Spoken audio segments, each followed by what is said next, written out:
এসেছি এখন কল্যাণীতে। এখন না, আমি কালকে রাতের বেলা এসেছি কল্যাণীতে, দিদিবাড়িতে চলে এসেছি। তো দিদিবাড়ির একদম ঘরের সামনেই যাকে বলে জগদ্ধাত্রী পুজো, আর তো গেটের সামনেই আছে তোমার হলো গিয়ে স্টেজ। তো দেখো একটু কেমন লাগছে অবশ্যই কিন্তু বলো। আর আমি এখন করছি একটু দুষ্টুমি, আমি কিন্তু কোনো ছাড়াচ্ছি না, ছাড়াচ্ছে আমার দিদি। তো আমি জাস্ট তোমাদের দেখানোর জন্য করছি কেমন লাগছে বলো।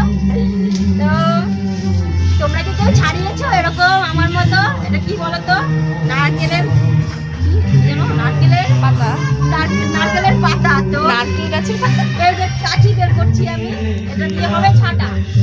তো আমার মতো দেখে এরকম তৈরি করেছো বা নারকেলের কাঠি বের করেছো কোথায় আছে, যেটা আমাকে অবশ্যই বলো, কিন্তু আমি